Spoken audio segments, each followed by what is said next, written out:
বিসমিল্লাহির রহমানির রহিম। আসসালামু আলাইকুম। প্রিয় কৃষিপ্রেমী ভাই ও বোনদের জন্য কৃষির তথ্য সব সময় আপনাদেরকে দেই। আজকে যে তথ্যটা দেব প্রচুর পরিমাণ তাপদাহ বা প্রবাহ থাকার জন্য আমরা সবসময় কৃষিকে আসল রূপ দেওয়ার জন্য বিভিন্ন কাজ করি। প্রিয় দর্শক, আমরা যেটা করছি কৃষি করব, কিন্তু কৃষিতে যদি সাকসেস হতে না পারি তাহলে আমরা ক্ষতিগ্রস্ত হব। প্রিয় দর্শক, আমাদের একটা বেড তৈরি করছিলাম এর আগে, আপনারা দেখুন একটা বেড যেটা আমরা করছিলাম, যে বেডটা আমাদের আদা চাষের জন্য। এটাতে সরাসরি যেন সূর্যের তাপ না পড়ে আমরা নেটিং করছি, যেটা প্লাস্টিকের পাইপ দিছি এবং নেট দিছি, যাতে করে সরাসরি এই আদার মধ্যে যেন হিটটা না পড়ে, অর্থাৎ সূর্যের তাপটা না পড়ে। এই জন্য কিন্তু আমরা এই ব্যবস্থা করছি। একটু যদি ভিতরে দেখেন প্রিয় দর্শক, আসুন, আমাদের আদার গাছ অলরেডি গাছ আছে, যদি একটু লক্ষ্য করেন এটাতে সরাসরি যাতে করে সূর্যের তাপ না পড়ে, এবং আমরা প্রবাহমান পানি দেওয়ার সিস্টেম করছি, এটাকে আবার পানি দিতে পারবো। অনেক ভাই আমাকে কমেন্ট করছেন যে সরাসরি রৌদ্রের জায়গাতে আদা হয় না। এটা কথা ঠিক ছিল, কিন্তু আমরা আমাদের চিন্তাধারাগুলা আমরা সেইভাবে যে এইভাবে নেট দেবো, যখন নেটে উপরে রোদটা পড়বে, রোদটা কিন্তু 50% হলেও কমে যাবে। আর সরাসরি ছায়াতেও আমরা আদা দিয়ে দেখেছি পেয়ারার জমিগুলোতে, সেখানে যখন ছায়ার পরিমাণ বেশি হয় তখন কিন্তু একটা সমস্যা হয়, আদার গাছ হয়, গাছগুলা সূর্যের ভিটামিন ডির অভাবে গাছগুলা হেলে পড়ে যায়, এবং সরাসরি সূর্যের আলো পেলে আদার কী অবস্থা হয়েছে আমরা পিছনে একটা ডেনিস পদ্ধতিতে বা নেটিং পদ্ধতিতে করছি। প্রিয় দর্শক, কথা না বাড়ে সেই তথ্যটা আগে আপনাদেরকে দেখাবো। প্রিয় দর্শক, এই ড্রেনটাতেও আমাদের আদা আছে।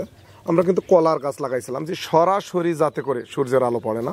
এই জায়গাতে 2-3টা কলার গাছ আমাদের মারা গেছিল। দেখুন কি অবস্থা হয়েছে, সরাসরি সূর্যের আলো পড়ে আমাদের আদার কি অবস্থা, পুড়ে গেছে।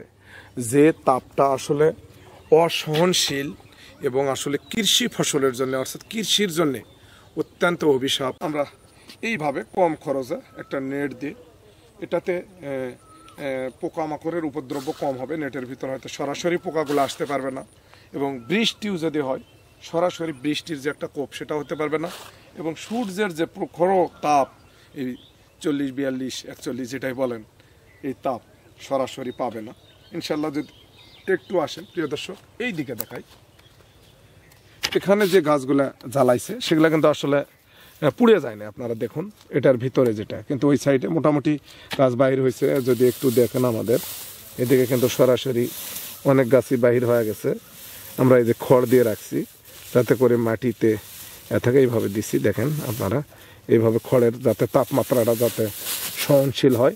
এবং এখানে কিন্তু অনেক ঠান্ডা মনে হচ্ছে এটার ভিতরটা। আমার অশিক্ষিত মানুষের বুদ্ধি, যাতে করে সরাসরি যদি সূর্যের তাপ না পড়ে, আমরা এই ড্রেন দিয়ে পানি দিয়ে মাটিটা যদি সকাল সন্ধ্যা ভিজাই দিচ্ছি, যাতে করে একটা প্রপারলি কৃষি একটা সুরক্ষা থাকে। তাহলে অন্তত আমরা বিদেশে বা বহির্বিশ্বে যেভাবে করে এরকম জায়গাতে আরও লক্ষ লক্ষ ডলার খরচ করতে পারে, কিন্তু আমাদের তো সেই ক্ষমতা নেই। আমি কিছু আদা পাইছিলাম, আবার সেই ফসল বিক্রি করে আবার এই ইনস্ট্রুমেন্ট সাইটে বিভিন্ন জায়গাতে আদাতে খরচ করতেছি, এবং পেয়ারা বাগানে, পেঁপের বাগানে, অন্যান্য জায়গাগুলোতে যেগুলো করছি সেগুলোতে সার ব্যবস্থা করছি।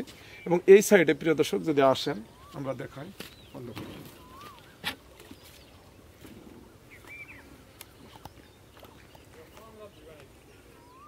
এইভাবে আমরা সমস্ত ইয়াগুলাতে, এই শুলিটা একটু আঁটো হওয়ার কারণে, অর্থাৎ চিকন হওয়ার কারণে আমরা কিন্তু বাঁশ দিয়ে দিছি, আর অন্যান্য সাইডগুলোতে পাইপ দিয়ে দিছি। এরকম করে গোটাটাই আমরা সুরক্ষার চেষ্টা করতেছি। ধানও আমাদের খুবই সুন্দর হয়েছে আলহামদুলিল্লাহ। আমরা রাসায়নিক সার ছাড়া মাছের অ্যামোনিয়াযুক্ত মাছ এবং ধান, আমরা আল্লাহ পাকের কাছে শুকরিয়া আদায় করতেছি আলহামদুলিল্লাহ। সর্বোচ্চ একটা ধানের সিস্টেম হয়েছে। আমরা এইভাবে নেটিং পদ্ধতিগুলো করতেছি, যাতে করে সূর্যের প্রচণ্ড তাপ থেকে এটাকে আমরা রক্ষা করতে পারি। আমরা এইভাবেই করার চেষ্টা করতেছি।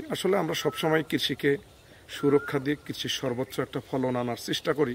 আপনারা ভিডিও দেখেন, দেখে এই ভিডিওগুলো মনে করেন যে খুব সহজেই আদা রুবেলে লাগা দেখলাম, আমিও লাগে করবো। আমরা কিন্তু দিন রাত পরিশ্রম করি, যে টেকনোলজিগুলোর দরকার সস্তা পদ্ধতিতে, সস্তা খরচে যেটা করা যায় আমরা সেটাই করি। দেখবেন এক সময় সস্তায় করতে করতে আমরা যদি কোনোদিন ভালো করতে পারি, এইভাবে করতে করতে এক সময় দেখবেন যে প্রযুক্তি যেটাকে ইনস্ট্রুমেন্ট দিয়ে করা সম্ভব সেটা কিন্তু করার চেষ্টা করব। কিন্তু একদিনে হয় না, কারণ কোনো কিছুই একদিনে সম্ভব হয় না, কারণ আমাদের কোনো সাপোর্ট নাই, আমরা নিজেরা স্বয়ং সম্পূর্ণ নয়। এই জমিগুলোও ছিল অন্যজনার।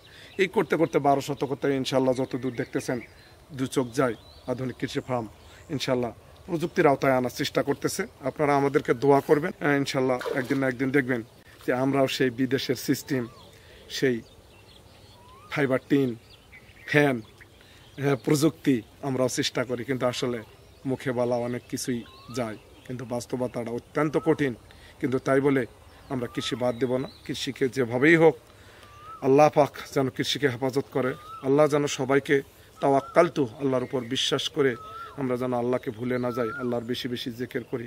আমরা আসলে দুনিয়া নিয়ে যে ব্যস্ততা আছি এটা আসলে কিছুই নয়। চোখ দুটা মুন্দে গেলে আমাদের এই আদা চাষ, এই ধান, এই মাছ, এই জাবার বিলে কতজন আসলাম আমরা, কতজন চলে গেলাম।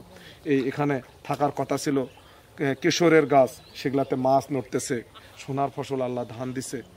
আমরা চেষ্টা করতেছি প্রজন্ম যেন আবার এগুলাকে আরও উন্নত করতে পারে।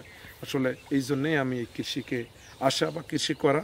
প্রিয় দর্শক, আপনারা এইভাবে যারা সরাসরি সূর্যের আলোতে করতেছেন বা এই সূর্যের তাপের ভয় করতেছেন, তারা এই নেটিং পদ্ধতিগুলো, নেটটা একটা টিকসই নেট, এই যে এটা দেখতেছেন আমি 5 বছর বাড়িতে ব্যবহার করছি, মাছের উপর মাছ বাড়িতে।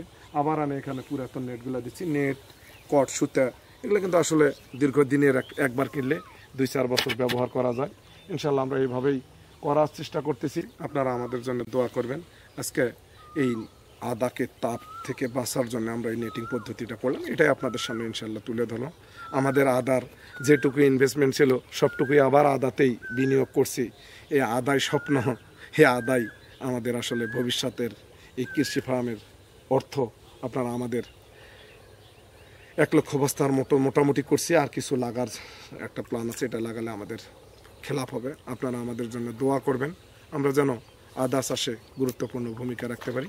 এই বলে শেষ করলাম। আসলে তাপের মধ্যে থাকাও কঠিন হয়ে গেছে, যেটা আসলে অসহনশীল তাপ। আপনারা সবাই দোয়া করবেন, আল্লাহ যেন আমাদেরকে এই গজব থেকে রক্ষা করে। সবার সুস্বাস্থ্য কামনা করে শেষ করলাম। আসসালামু আলাইকুম।